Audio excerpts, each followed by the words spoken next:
It's a mixed bag this week as multinationals, migration and state visits dominate. Welcome to the agenda. I assume that there will be some questions that I don't know the answer to, and I'm going to call on them.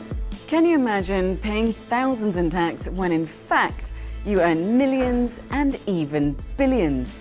Well, naming and shaming the big guns is part and parcel of the war against multinationals and their tax avoidance schemes. Facebook is the latest big bucks company to agree to pay the British government millions in tax after years of criticism. Back in Brussels, the European Parliament spearheaded a Europe-wide movement for a common consolidated corporate tax base. The EU's executive have followed through with a new proposal.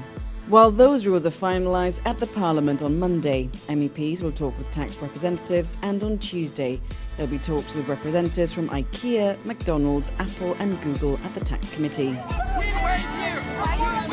A deal with Turkey was heralded by German Chancellor Angela Merkel as a potential breakthrough in the migrant crisis. But here in Strasbourg, MEPs say that politicians are playing with people's lives. Macedonia, Slovenia and Austria have all put up temporary borders to stop refugees spilling en masse from Greece. As a result, Greece has been forced to stop refugees coming to the mainland from islands. With the situation at a precipice, was a deal with Turkey the right move?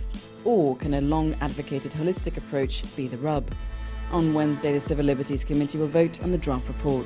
And now for some news in brief. We agreed to work on the basis of the following principles. EU leaders are just inked a deal with Turkey on the refugee crisis and made concessions for its potential membership of the EU. On Tuesday, MEPs will vote on the Turkey progress report linked to that very agreement. Also look out for another EU summit on Thursday and Friday next week, attended by President Martin Schulz. Poor health, old age and lack of care. On Monday, the Legal Affairs Committee holds a hearing looking to push for EU rules to better protect the most vulnerable. Does the law across the EU protect the rights of minors accused or suspected of a crime?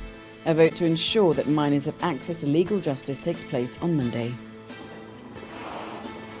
A vote to back an institutional deal on the technical pillar of the fourth railway package takes place on Tuesday.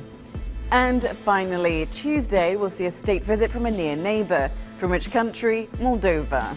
And later on in the week, the King of Jordan will also pop into the Parliament. And that's all we have this agenda. Take care and enjoy the week.